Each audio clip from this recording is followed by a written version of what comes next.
यदि परमेश्वर चाहता कि हम दुख उठाए और दुख उठाने के बाद अधिक वो परमेश्वर हमें ऊंचा करे, तो मनुष्य का सहारा नहीं लिया नहीं जाता, या मनुष्य सहारा जब समय आए तो मनुष्य सहारा, परमेश्वर की मर्जी हो तो मनुष्य के द्वारा सहारा मिलता है, परमेश्वर की मर्जी हो तो कोई दुख भी मिलता है।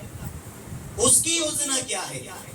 इसीलिए इसने मुझे मदद नहीं किया, मेरे दुखों में ये लोग नहीं आए मुझे मिलने के लिए। पिछले टाइम में एक बार हमारी लड़की बीमार हुई काफी दिन, पास्टर ने बोल रही थी कि हम तो किसी के वहां दुआ करने के लिए दौड़ के जाते, लेकिन हमारा बच्चे का टाइम आया, हम दवाखाने में जाकर आए, लेकिन हमें मिलने नहीं आए, कोई कैसे है करके पूछने नहीं आए। देखो परमेश्वर ने हमें चुना है, कोई बात नहीं, लोगों को आने से पूछने से क्या होगा।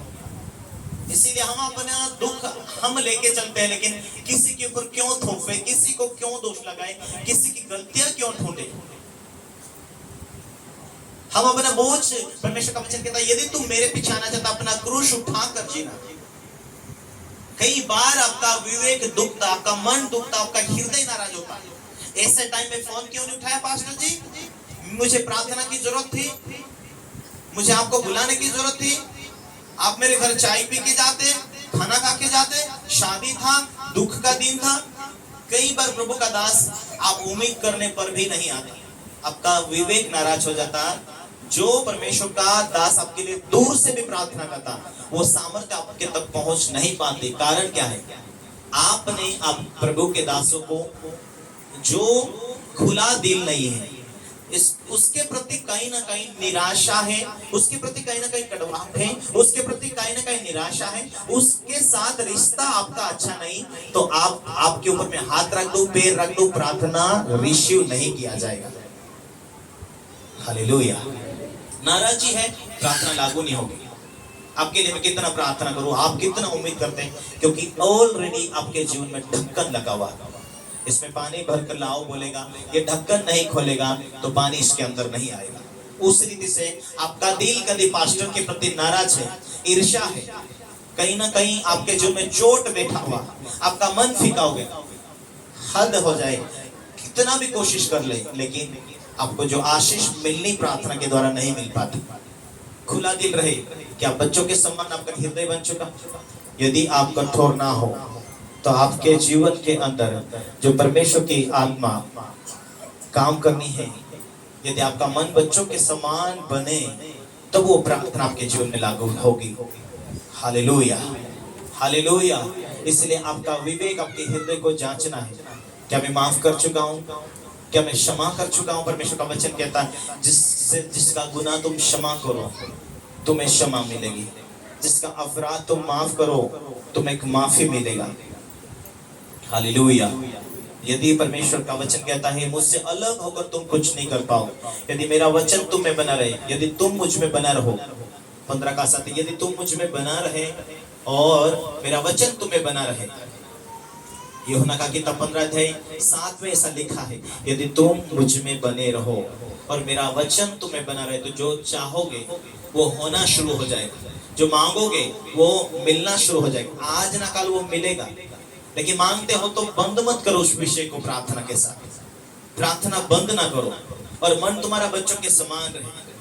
पास्टर कहेगा आते जाओ, मिलते जाओ, आराधना करते जाओ। अब आराधना करते जाओ, प्रभु मैं कैसे तुझे खोजूं, कैसे तुझे पाऊं, कैसे तुझे खुश करूं, मैं कैसे तेरी आवाज को समझूं, मैं तेरी आवाज को सुन सकूं।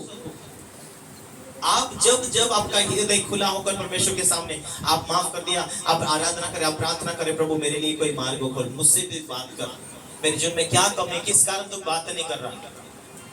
हालेलुया। किस कारण तुम मुझसे बात नहीं कर रहा पवित्र आत्मा, किस कारण मुझे दर्शन नहीं मिल रहा, किस कारण मुझे संदेश नहीं मिल रहा। लास्ट स्टेप विश्वासी का यही है कि अब तुम पवित्र आत्मा की आवाज सुनो। हालेलुया।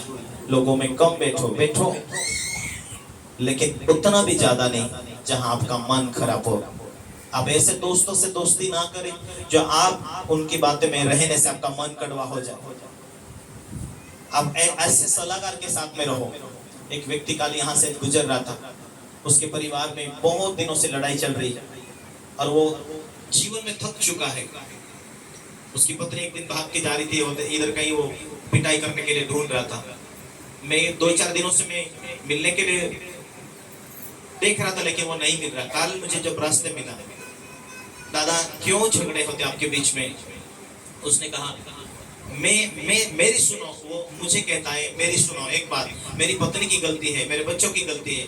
मैंने कहा मेरी हजारों लोग सुनते हैं, आप मुझे बात में सुनाना, पहले मेरी बातें सुनो।